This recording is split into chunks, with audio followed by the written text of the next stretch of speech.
So as I said in the last video, we're going to talk about the surface lighting of the impasto. Now this is really, really important because it controls the look of how your impasto is actually going to be rendered in your final output. So if I go up to Canvas, Surface Lighting, and I go ahead and open that, you'll see that we end up with this very interesting dialog which looks very much like a 3D object, and that's exactly what it is. This is actually lighting a 3D sphere. And this light here is actually emitted by this black circle, and if we click inside the black circle, we can move the light. So you can see that I'm actually changing the lighting of the canvas. I'm changing the direction of the light as well as how much glare it's going to be getting off of the canvas. So you can see here that I can move to say someplace like that to get more of an overhead, or I can go down a little bit to get something more underneath, like so.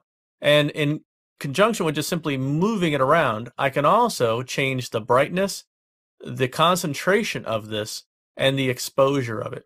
Now, probably the one that you'd want to mess with the most would be the concentration. And the reason why is because the concentration is how focused that light is. So if I lower the concentration, what you're seeing is that I'm getting more of a matte effect on my 3D sphere. And at the same time, I'm also getting a broader effect with my lighting so that I can move it and get more of a generalized effect and see the impasto maybe in a different way. So the light controls here will directly impact how your entire artwork is rendered, but especially reveal your impasto. Above that, though, we have all the controls that directly impact the impasto itself. The first one is the appearance of depth amount. So if I were to increase the amount, you'll see that all of my impasto, and I'll just pull this over here so that we can see this a little bit better now. All of my impasto has gotten very, very strong now. If I reduce that, you can see all of my impasto is getting a lot weaker. And if I pull it all the way down, you'll see the impasto goes away. So this is a way of minimizing the effect of the impasto or maximizing the effect of the impasto. Now the picture is simply going to allow us to see nothing but the impasto. So here you can actually see the impasto work that we've done, and here you can see the impasto superimposed over the picture. The shine is how shiny the impasto is itself. Now, we can have the shine be really, really strong, or we can have it be more of a sort of a low shine thing. I'm going to hit cancel to get back to the default, and you can see how much of a change we've had.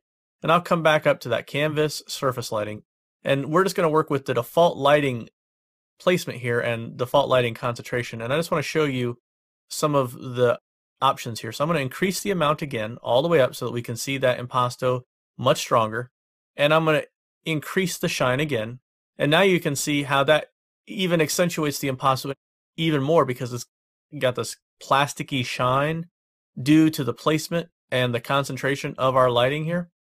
Now I can reduce that shine if I want sort of a matte finish to the impasto where it's a little bit more of a dry, kind of chalky look. So that's what the shine does. And finally, the reflection actually adds in a reflection to the surface, as if the surface was more metallic. Now, I tend to not find the reflection to be very useful, so I tend to leave that at 0. However, I will modulate the shine and the amount to get the specific look of the impasto that I want as I'm painting, and also before I save out the file to, say, a JPEG to save on the web or anything else. Now, the picture is not really something that's all that useful unless, of course, you're trying to just get an idea of what's going on with your lighting and what's going on with the impasto. So if I change the shine, and now you can see just the impasto information by itself very clearly when we have the picture all the way down. But typically you're going to want to see the picture behind the impasto so that you will have that composited effect and have it look like paint. Now, generally speaking, the default settings, which is what, when I hit cancel, that's what comes back as the default settings, is going to be just fine for most purposes. And you're probably not going to want to deal with the surface lighting. However, I thought it was important that you understand that the impasto effect is not simply limited to what comes out of your brush, meaning this. It actually can be modified via the surface lighting, which is why this command is lumped in with these other two within these brackets here that are sort of dividing it from the other menu items that are either above it or below it, telling you that these three items are related.